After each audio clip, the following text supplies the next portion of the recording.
தொழில்நுட்ப கோளாறு காரணமாக தமிழகம் முழுவதும் இன்று நடைபெறவிருந்த குரூப் 2 மற்றும் 2A தேர்வுகள் ரத்து செய்யப்படுவதாக TNPSC அறிவித்துள்ளது. உதவி ஆய்வாளர், இளநிலை வேலைவாய்ப்பு அலுவலர், நன்னடத்தை அலுவலர், வனவர் உள்ளிட்ட பல்வேறு துறைகளில் உள்ள 828 காலி பணியிடங்களை நிரப்புவதற்கான குரூப் 2 மற்றும் 2A முதல்நிலை தேர்வு கடந்த செப்டம்பர் 28ஆம் தேதி நடைபெற்றது. இதில் தேர்ச்சி பெற்றவர்களுக்கு இன்று காலை, மதியம் என தேர்வுகள் நடைபெறும் என்று அறிவிக்கப்பட்டது. தமிழகம் முழுவதும் 38 மையங்களில் தேர்வு நடைபெற இருந்த நிலையில் சென்னையில் 7 மையங்களில் தேர்வெழுத ஏற்பாடு செய்யப்பட்டிருந்தது. இந்நிலையில் சென்னையில் அரும்பாக்கத்தில் உள்ள தேர்வு மையத்தில் 1000 பேருக்கு தேர்வெழுத ஹால் டிக்கெட் வழங்கப்பட்டிருந்த நிலையில் அங்கு 150 பேருக்கு மட்டுமே இருக்கைகள் ஏற்பாடு செய்யப்பட்டிருந்ததால் தேர்வர்கள் அதிர்ச்சியடைந்தனர். மேலும் அவர்களை நந்தனத்தில் உள்ள தேர்வு மையத்திற்கு செல்லுமாறு கடைசி நேரத்தில் அறிவுறுத்தியதால் ஆத்திரமடைந்த தேர்வர்கள் சாலை மறியலில் ஈடுபட்டனர்.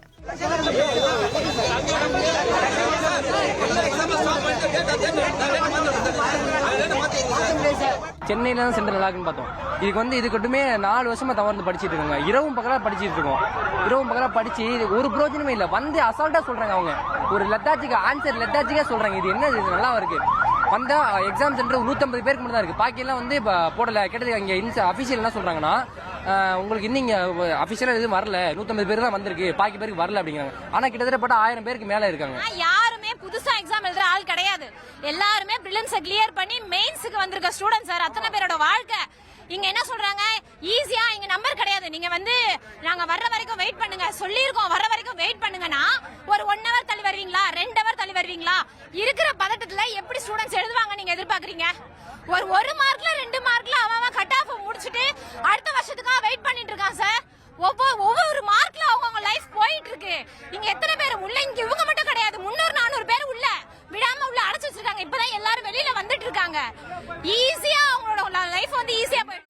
சுமார் 1 மணி நேரம் நடைபெற்ற சாலை மறியலால் கடும் போக்குவரத்து நெரிசல் ஏற்படவே வாகன ஓட்டிகள் வாக்குவாதத்தில் ஈடுபட்டனர்.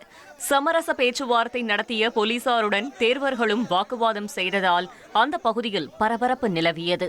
இதையடுத்து சென்னையில் இன்று நடைபெறவிருந்த குரூப் 2 மற்றும் 2A தேர்வுகள் ரத்து செய்யப்படுவதாக அறிவிக்கப்பட்டது. ஆனால் மற்ற மாவட்டங்களில் வினாத்தாள்கள் வெளியாகிவிட்டதால் தேர்வர்கள் அதிருப்தியை வெளிப்படுத்தினர். ரொம்ப கஷ்டப்பட்டு தான் சார் எல்லாம் படிச்சுட்டு வருது. 3 மாசம் ஒவ்வொருத்தரோட லைஃப்ல வந்து எவ்வளவு இருக்கு. வந்து படிக்கிறதுக்கு வந்து கஷ்டப்பட்டு கூட வராங்க. வந்து அந்த அளவுக்கு சென்டர் தாண்டி படிச்சுட்டு கஷ்டப்பட்டு ஒரு மெயின்ஸ் எக்ஸாம்ன்றது போஸ்டிங், பெரிய போஸ்டிங், அந்த மாதிரி போஸ்டிங்கோட எக்ஸாம் சென்டர் இந்த மாதிரி பண்ணாங்கன்னா இவ்வளவு பேரோட லைஃப் வந்துட்டு பெஸ்ட். ஈஸியா வந்து சென்னையில மட்டும் ஃபர்ஸ்ட் கேன்சல் பண்றேன்னு சொன்னாங்க. சென்னையில கேன்சல் பண்ணா அப்ப எங்க மத்த சில எழுதிருப்பாங்க. அப்ப அவங்களுக்கும் எங்களுக்கு என்ன டிஃபரன்ஸ் சொல்லுங்க. இந்நிலையில் தொழில்நுட்ப கோளாறு காரணமாக சென்னையில் தேர்வை நடத்த முடியவில்லை என்று தமிழ்நாடு அரசு பணியாளர் தேர்வாணைய தலைவர் பிரபாகர் விளக்கமளித்துள்ளார். மேலும் தேர்வர்கள் நலனை கருத்தில் கொண்டு தமிழகம் முழுவதும் இன்று நடைபெறவிருந்த குரூப் 2, 2A தேர்வுகள் ரத்து செய்யப்படுவதாகவும் தேர்வு நடைபெறும் தேதி பின்னர் அறிவிக்கப்படும் என்றும் அவர் கூறியுள்ளார். பல்வேறு குளறுபடிகளால் இன்று நடைபெறவிருந்த குரூப் 2, 2A தேர்வுகள் ரத்து செய்யப்பட்டுள்ள நிலையில் மறுதேர்வு நடைபெறும் 15 தினங்களுக்கு முன்னரே தேர்வு மையங்கள் ஒதுக்கீடு செய்யப்பட்டு தேர்வர்களுக்கு SMS மற்றும் இமெயில் மூலம் தகவல் தெரிவிக்கப்படும் என்று TNPSC கூறியுள்ளது. மேலும் வரும் 22ஆம் தேதி நடைபெறவுள்ள குரூப் 2 2ஆம் தாள் தேர்வு அன்றைய தினம் நடைபெறும் என்றும் இது தொடர்பாக தேர்வர்களுக்கு வரும் 13ஆம் தேதி ஹால் டிக்கெட் வழங்கப்படும் என்றும் தமிழ்நாடு அரசு பணியாளர் தேர்வாணையம் தெரிவித்துள்ளது. இளநிலை மருத்துவ படிப்பில் சேர்வதற்கான நீட் நுழைவுத் தேர்வு நாடு முழுவதும் மே 3ஆம் தேதி நடைபெறும் என தேசிய தேர்வுகள் இயக்ககம் அறிவித்துள்ளது. இன்று முதல் மார்ச் 8ஆம் தேதி வரை விண்ணப்பிக்கலாம் என தெரிவிக்கப்பட்டுள்ளது.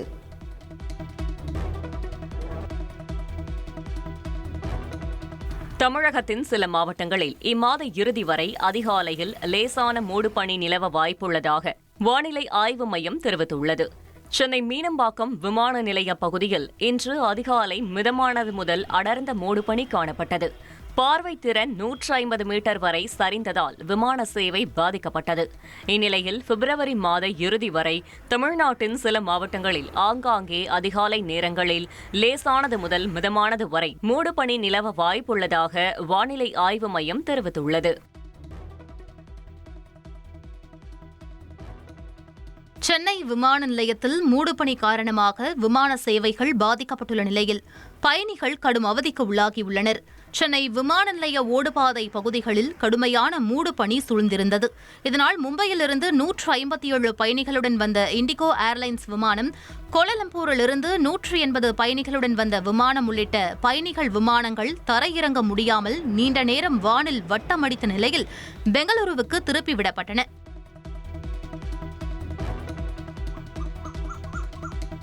தமிழகத்தின் பல்வேறு பகுதிகளில் அதிகாலையில் கடும் பனிமூட்டம் நிலவியதால் வாகன ஓட்டிகள் மற்றும் பொதுமக்கள் கடும் அவதிக்குள்ளாகினர். சென்னை மற்றும் புறநகர் பகுதிகளில் கடுமையான பனிமூட்டம் நிலவியது. குறிப்பாக தாம்பரம் மதுரவாயல் பைபாஸ் சாலை ஊட்டி கொடைக்கானல் போல் காட்சியளித்தது. மேலும் வாகன ஓட்டிகள் வாகனங்களில் முகப்பு விளக்குகளை ஒளிரவிட்டபடி சென்றனர். காஞ்சிபுரம் மாவட்டம் ஸ்ரீபெரும்புதூர் மற்றும் அதன் சுற்றுவட்டார பகுதிகளில் கடும் பனிப்பொழிவு நிலவியதால் வாகன ஓட்டிகள் அவதிக்குள்ளான நிலையில் பொதுமக்களின் இயல்பு வாழ்க்கை பாதிக்கப்பட்டது. கடலூர் மாவட்டத்தில் கடும் பனிமூட்டம் நிலவியதால் வாகன ஓட்டிகள் முகப்பு விளக்குகளை ஒளிரவிட்டபடி சென்றனர். திருவாரூர் சுற்றுவட்டார பகுதிகளில் கடும் பனிப்பொழிவு நிலவியதால் சம்பா நெல் சாகுபடியில் பூச்சி தாக்குதல் அதிகரிக்கும் என விவசாயிகள் வேதனை தெரிவித்துள்ளனர். திருவண்ணாமலை மாவட்டம் பந்தவாசி சுற்றுவட்டார பகுதிகளில் கடுமையான மூடுபனி நிலவியது. அரியலூர் மாவட்டத்தில் கடும் பனிப்பொழிவுடன் குளிர் நிலவியதால் பொதுமக்களின் இயல்பு வாழ்க்கை பாதிக்கப்பட்டது.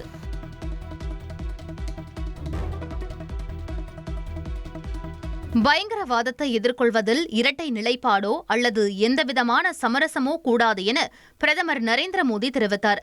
அரசுமுறை பயணமாக மலேசியா சென்ற பிரதமர் மோடி அந்நாட்டு பிரதமர் அன்வர் இப்ராஹிமுடன் இருதரப்பு உறவுகள் தொடர்பாக அதிகாரப்பூர்வ பேச்சுவார்த்தை நடத்தினார்.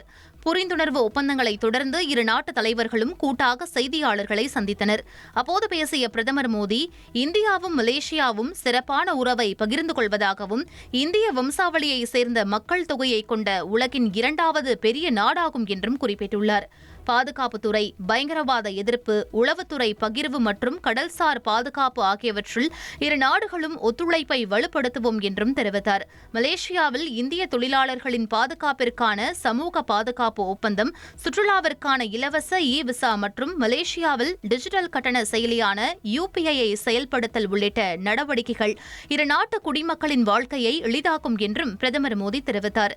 இந்தியாவும் மலேசியாவும் தமிழ் மொழியின் மீதான பகிரப்பட்ட அன்பினால் பிணைக்கப்பட்டிருப்பதாகவும் மலேசியாவில் வலுவான மற்றும் துடிப்பான தமிழ் இருப்பு கல்வி, ஊடகம் மற்றும் கலாச்சார வாழ்வில் தெளிவாக தெரிவதாகவும் குறிப்பிட்டார்.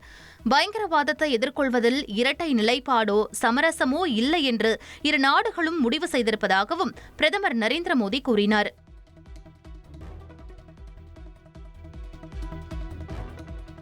இந்தியா மலேசியா இடையே உள்ளூர் தேசிய நாணயத்தில் வர்த்தகம் மற்றும் முதலீடு மேற்கொள்ள முடிவு செய்திருப்பதாக மலேசிய பிரதமர் அன்வர் இப்ராஹிம் தெரிவித்தார். இந்தியா அபரிமிதமாக வளர்ந்து வருவதாக தெரிவித்த மலேசிய பிரதமர், சர்வதேச பொருளாதார மற்றும் வர்த்தக காட்சியில் இது ஒரு அற்புதமான உயர்வு என்று குறிப்பிட்டார். இந்தியாவிற்கு பயணம் செய்யவும் அங்கு வரலாறு, தொழில்நுட்பம் போன்றவற்றை கற்றுக்கொள்ளவும் நிறைய இருப்பதாக தெரிவித்த மலேசிய பிரதமர், இந்தியா மலேசியா இடையே செமிகண்டக்டர், சுகாதாரம், பாதுகாப்பு ஒத்துழைப்பு ஆகியவற்றில் பல்வேறு புரிந்துணர்வு ஒப்பந்தங்கள் கையெழுத்தாகியுள்ளதாக குறிப்பிட்டார். டிஜிட்டல் பொருளாதாரம், எரிசக்தி, விவசாயம், உணவு, கல்வி, சுற்றுலா உள்ளிட்ட அனைத்து துறைகளிலும் தொடர்ந்து ஒத்துழைப்பை ஆழப்படுத்துவோம் என்று கூறினார். வாய்ப்புள்ள இடங்களில் இந்தியா மலேசியா இடையே வர்த்தகம், முதலீடு போன்றவற்றை இரு நாடுகளின் உள்ளூர் தேசிய நாணயத்தில் மேற்கொள்ள முடிவு செய்திருப்பதாகவும் மலேசிய பிரதமர் அன்வர் இப்ராஹிம் குறிப்பிட்டார்.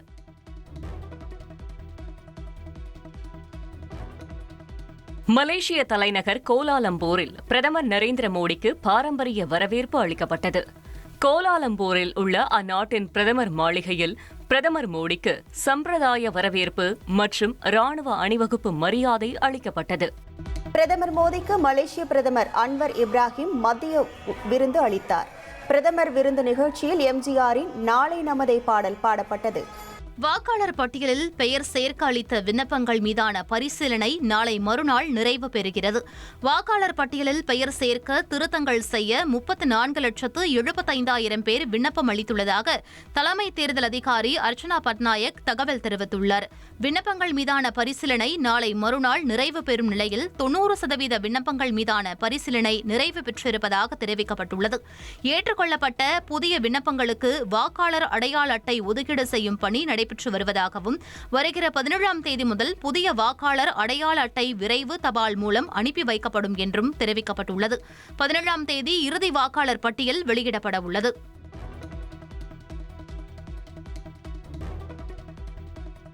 தமிழ்நாட்டிற்கான ரயில்வே திட்டங்களுக்கு முழுமையான நிதியை விடுவிக்க கோரி பிரதமர் நரேந்திர மோடியை முதலமைச்சர் ஸ்டாலின் வலியுறுத்தியுள்ளார். பிரதமருக்கு முதலமைச்சர் ஸ்டாலின் இதுகுறித்து எழுதியுள்ள கடிதத்தில் தமிழ்நாட்டில் மத்திய அரசினால் அனுமதிக்கப்பட்ட ரயில்வே திட்டங்களுக்கு தேவையான நிதியை தாமதமின்றி முழுமையாக முன்னுரிமை அடிப்படையில் விடுவித்திடவும், நிறுத்தி வைக்கப்பட்டுள்ள முக்கியமான திட்டங்களை மீண்டும் தொடங்கிடவும், தமிழ்நாட்டிற்கு கூடுதலாக புதிய திட்டங்களை அனுமதித்திடவும் உரிய அறிவுரைகளை ரயில்வே அமைச்சகத்திற்கு வழங்க வலியுறுத்தியுள்ளார். 19 முக்கிய ரயில்வே திட்டங்களுக்கு 94 விழுக்காடு நிலங்களை கையகப்படுத்தும் பணிகள் முடிக்கப்பட்டு அவை ரயில்வே துறையிடம் ஒப்படைக்கப்பட்டிருப்பதாகவும், இருப்பினும் 5 திட்டங்களுக்கு ரயில்வே துறையால் நிலத்திட்ட அட்டவணை இன்னும் வழங்கப்படவில்லை என்றும் குறிப்பிட்டுள்ளார். நில எடுப்பு பணிகளை முழுமையாக முடிப்பதற்கு நில உரிமையாளர்களுக்கு உரிய நேரத்தில் இழப்பீடு வழங்குவது மிக முக்கியம் என்பதை சுட்டிக்காட்டியுள்ள முதலமைச்சர், துரதிருஷ்டவசமாக ரயில்வே அமைச்சகத்தால் நிதியை விடுவிப்பதில் ஏற்படும் தாமதங்கள் தனிப்பட்ட திட்டங்களுக்கு பெரும்பாலும் நிதியினை முழுமையாக வழங்காமல் பிரித்து வழங்குவது என்பது திட்டங்களை செயல்படுத்துவதில் உள்ள முன்னேற்றத்தினை தடுத்து தாமதங்களுக்கு வழிவகுத்திருப்பதாக தெரிவித்துள்ளார்.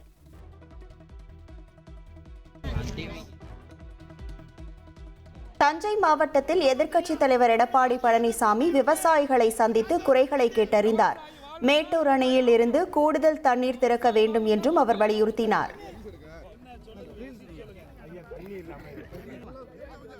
நாளை மறுநாள் தமிழக காங்கிரஸ் கட்சியின் மாவட்ட தலைவர்களை சந்தித்து ராகுல் காந்தி ஆலோசனை நடத்தவுள்ளார். சட்டமன்ற தேர்தல் நெருங்க உள்ள நிலையில் பல்வேறு முக்கிய விவகாரங்கள் குறித்து ராகுல் ஆலோசிக்க உள்ளதாக தகவல் வெளியாகியுள்ளது.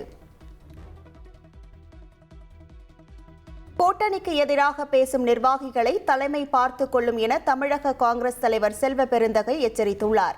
மாவட்ட செயலாளர்கள் அவர்களது வேலையை மட்டும் பார்க்க வேண்டும் என்றும் அவர் கூறியுள்ளார். ரஷ்யாவில் நடந்த கத்திக்குத்து சம்பவத்தில் 4 இந்திய மாணவர்கள் காயமடைந்த சம்பவம். ரஷ்யாவில் இந்திய மருத்துவ மாணவர்களின் பாதுகாப்பை உறுதி செய்ய கோரி பிரதமர் மோடிக்கு இந்திய மருத்துவ மாணவர் சங்கம் கடிதம் எழுதியுள்ளது. சென்னையில் உள்ள தனியார் ஹோட்டலில் மலையாள நடிகையிடம் அத்துமீற முயன்ற ஊழியரை போலீசார் கைது செய்தனர். சென்னை தியாகராய நகர் தாமஸ் சாலையில் உள்ள ஹோட்டலில் ஆலந்தூரைச் சேர்ந்த 20 வயது இளைஞர் சையது அப்ரிடி என்பவர் பகுதி நேரமாக வேலை பார்த்து வருகிறார். இந்நிலையில் கேரள மாநிலம் எர்ணாகுளம் பகுதியைச் சேர்ந்த இளம் மலையாள நடிகை படப்பிடிப்பு சம்பந்தமாக இந்த ஹோட்டலில் அறை எடுத்து தங்கியுள்ளார். இதனிடையே அந்த நடிகையிடம் சையது அப்ரிடி தவறாக நடக்க முயன்றதாக அளித்த புகாரின் பேரில் பெண் வன்கொடுமை தடுப்பு சட்டத்தின் கீழ் போலீசார் வழக்குப்பதிவு செய்து சையது அப்ரிடியை கைது செய்தனர். பின்னர் அவரை நீதிமன்றத்தில் ஆஜர்படுத்தி சிறையில் அடைத்தனர்.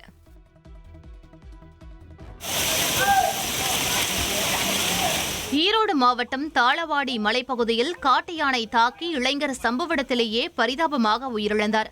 கரளவாடி கிராமத்தில் தோட்டத்திற்குள் நுழைந்த காட்டு யானைகளை விரட்டும் பணியில் ஈடுபட்டபோது மகேஷ் என்ற இளைஞர் எதிர்பாராத விதமாக யானை தாக்கி உயிரிழந்தார். தகவல் அறிந்து வனத்துறையினர் சம்பவ இடத்திற்கு விரைந்த நிலையில் 100க்கும் மேற்பட்ட விவசாயிகள் வனத்துறை அதிகாரிகளுடன் கடும் வாக்குவாதத்தில் ஈடுபட்டனர். மேலும் வனவிலங்குகள் வனப்பகுதியை விட்டு வெளியேறாமல் தடுக்க வனத்துறை நடவடிக்கை எடுக்க கோரி போராட்டத்தில் ஈடுபட்டனர்.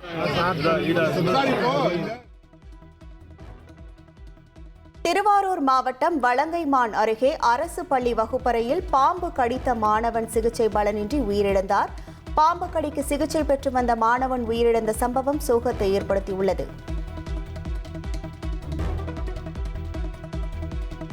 திருவள்ளூர் மாவட்டம் அயப்பாக்கத்தில் ஆட்டோக்களை குறிவைத்து மர்ம நபர்கள் திருட்டில் ஈடுபட்டு வரும் சிசிடிவி காட்சி வெளியாகி அதிர்ச்சியை ஏற்படுத்தியுள்ளது.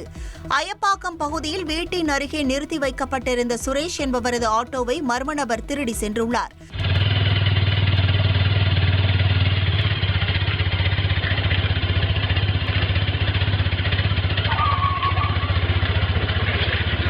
அதேபோல் ராம்குமார் என்பவரின் ஆட்டோவை மர்ம நபர் திருட முயன்ற நிலையில் அப்பகுதி மக்கள் மடக்கி பிடித்தும் அந்த நபர் லாபகமாக தப்பி சென்றுள்ளார்.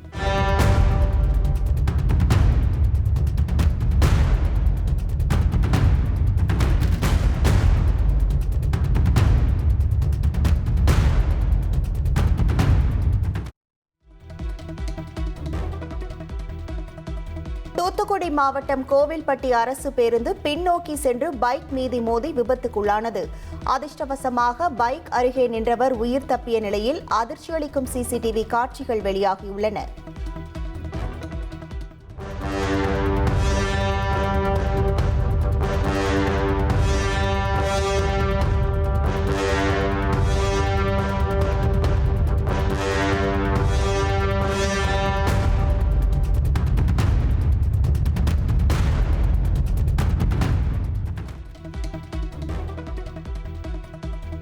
காரைக்காலில் உள்ள பல்வேறு உணவகங்களில் உணவு பாதுகாப்புத்துறை அதிகாரி அதிரடி சோதனையில் ஈடுபட்டார். முறையாக பராமரிக்கப்படாத உணவக உரிமையாளர்களிடம் அடுக்கடுக்காக கேள்வி எழுப்பி எச்சரித்தார்.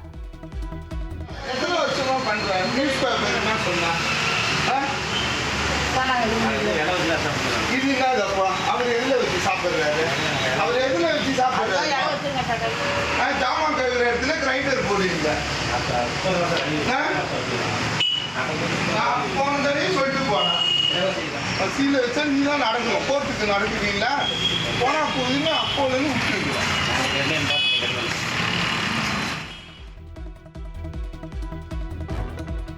திருவாரூர் மாவட்டம் ஆலத்தம்பாடியில் 20 சவரன் நகைகள் மற்றும் 1 கிலோ வெள்ளி பொருட்களுடன் கிடந்த பையை மீட்டு போலீசாரிடம் ஒப்படைத்த தூய்மை பணியாளருக்கு பாராட்டு குவிகிறது.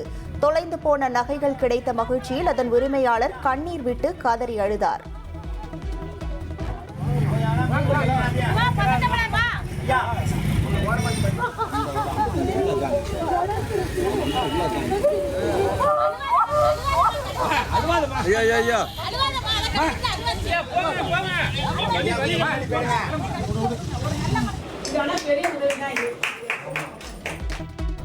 அமெரிக்க பாலியல் குற்றவாளி ஜெஃப்ரி எப்ஸ்டினை திபெத்திய ஆன்மீக தலைவர் தலாய் லாமா ஒருபோதும் சந்தித்ததில்லை என விளக்கம் அளிக்கப்பட்டுள்ளது. எப்ஸ்டின் ஃபைல்ஸ் விவகாரத்தில் வெளியாகும் தகவல்கள் குறித்து தர்மஸ்தலாவில் உள்ள தலாய் லாமா அலுவலகம் வெளியிட்டுள்ள அறிக்கையில், தலாய் லாமாவை ஜெஃப்ரி எப்ஸ்டினுடன் தொடர்புபடுத்தி வெளியாகும் தகவல்கள் முற்றிலும் ஆதாரமற்றவை என்றும், தலாய் லாமா ஜெஃப்ரி எப்ஸ்டினை ஒருபோதும் நேரில் சந்தித்தது இல்லை என்றும் திட்டவட்டமாக தெரிவித்துள்ளது. தலாய் லாமா சார்பில் எவரேனும் எப்ஸ்டினை சந்திக்கவோ அல்லது அவருடன் தொடர்பு கொள்ளவோ தலாய் லாமா ஒருபோதும் அனுமதி வழங்கவில்லை என்றும் குறிப்பிட்டுள்ளது.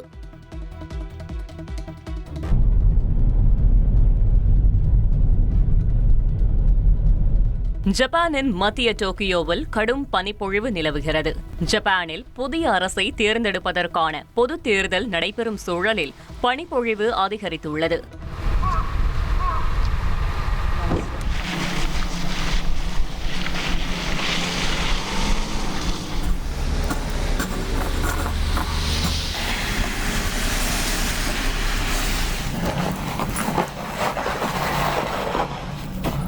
ஆல்ப்ஸ் பகுதியில் பனிப்பொழிவு அதிகரித்து பனிக்குவியல்களாக காட்சியளிக்கிறது. இந்நிலையில் அங்குள்ள வாக்காளர்கள் கடும் பனிக்கு இடையே பயணம் செய்து தங்கள் ஜனநாயக கடமையை நிறைவேற்றினர்.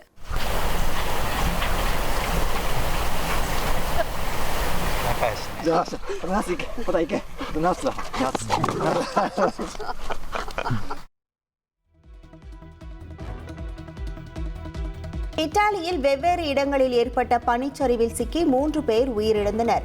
லம்போர்டி பகுதியில் ஏற்பட்ட பனிச்சரிவில் 2வரும், டிரென்டினோ பகுதியில் 1வரும் உயிரிழந்ததாக தகவல் வெளியாகியுள்ளது. ஆல்ப்ஸ் மலைத்தொடரில் பனிமூட்டம் அதிகரித்து காணப்படுவதால் உயிரிழப்பு எண்ணிக்கை மேலும் உயரக்கூடும் என மீட்புக் குழுவினர் தெரிவித்தனர். ஸ்பெயின் நாட்டு ஈராட்டில் பெய்து வரும் கனமழையால் 10,000-க்கும் மேற்பட்ட மக்கள் வீடுகளை இழந்து தவித்து வருகின்றனர். மார்டா புயலால் புரட்டி போட்ட கனமழை காரணமாக தெற்கு அண்டலூசியா பகுதிகள் வெள்ளக்காடாக காட்சியளிக்கிறது. நிரம்பிய அணைகள் திறந்துவிடப்பட்டதால் 100க்கும் மேற்பட்ட சாலைகள் மூடப்பட்டு ரயில் மற்றும் போக்குவரத்து சேவை நிறுத்தப்பட்டுள்ளன. ராணுவ வீரர்கள் ஹெலிகாப்டர் மூலம் மீட்புப் பணிகளை மேற்கொண்டு வருகின்றனர்.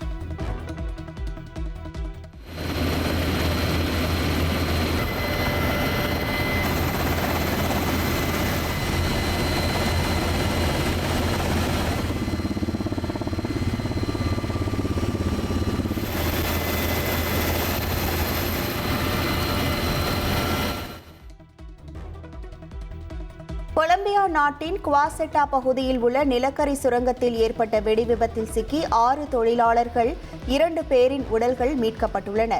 சுமார் 290 மீட்டர் ஆழத்திலிருந்து உடல்கள் மீட்கப்பட்டதாக தீயணைப்புத் துறையினர் தெரிவித்தனர். மீத்தேன் வாயு அதிகமாக தேங்கியதே இந்த வெடிப்புக்கு காரணம் என தெரிவிக்கப்பட்டுள்ள நிலையில் மீட்புப் பணிகள் தீவிரப்படுத்தப்பட்டன.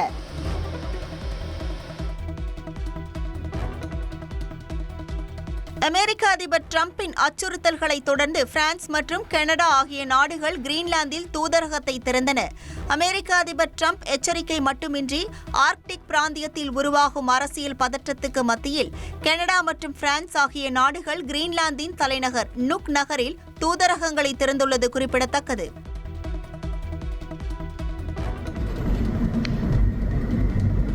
ஈரானின் தலைநகர் தெஹ்ரானில் உள்ள ராணுவ தளத்தில் தீ விபத்து ஏற்பட்டதால் பரபரப்பு ஏற்பட்டது. கிழக்கு தெஹ்ரானில் உள்ள ராணுவ வளாகத்திற்குள் செயல்பட்ட மர பணியகத்தில் தீ விபத்து ஏற்பட்டது. இதனால் அடர்ந்த புகை அப்பகுதியை சூழ்ந்தது. சம்பவ இடத்திற்கு விரைந்த தீயணைப்பு படையினர் தீயை முழுமையாக அணைத்தனர். இந்த விபத்தில் உயிரிழப்போ யாருக்கும் காயமோ இல்லை என அரசு ஊடகங்கள் தெரிவித்தன. இது குண்டுவெடிப்பு என சமூக வலைதளங்களில் பரவிய தகவல்களை ஈரான் அரசு தரப்பு மறுத்துள்ளது.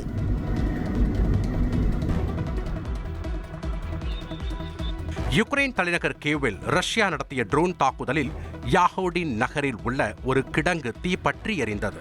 யுக்ரைன் அதிபர் ஜெலன்ஸ்கி கூறுகையில் ஒரே இரவில் 400க்கும் மேற்பட்ட ட்ரோன்களும் 40க்கும் அதிகமான ஏவுகணைகளும் தாக்கியதாக தெரிவித்தார்.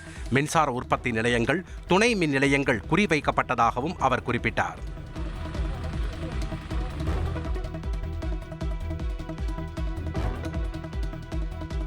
ஆசிய துப்பாக்கி சுடுதல் போட்டியில் தமிழக வீராங்கனை இளவேனில் வாளறிவன் தங்கம் வென்றார்.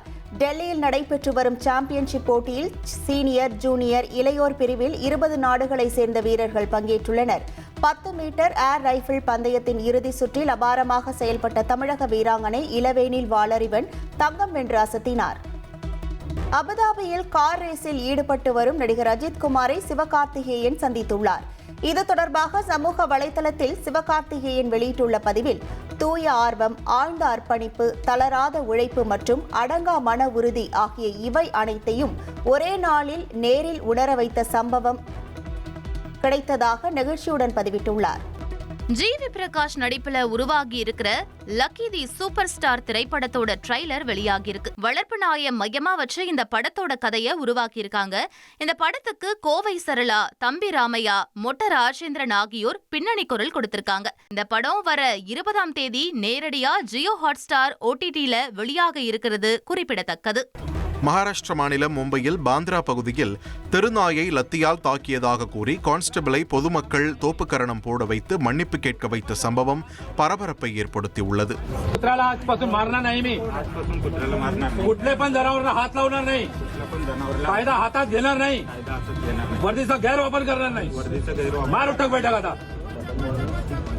சம்பந்தப்பட்ட காவலர் நாயை தாக்கியதால் அது படுகாயமடைந்ததாக கூறப்படுகிறது. இதனால் உள்ளூர் மக்கள் மற்றும் விலங்குகள் நல ஆர்வலர்கள் காவலரை சூழ்ந்து கடுமையான வாக்குவாதத்தில் ஈடுபட்டனர். தொடர்ந்து காவலரை பொதுமக்கள் தோப்புக்கரணம் போட வைத்து மன்னிப்பு கேட்க வைத்த நிலையில் இனி விலங்குகளை துன்புறுத்த மாட்டேன் என்று காவலர் மன்னிப்பு கேட்டார்.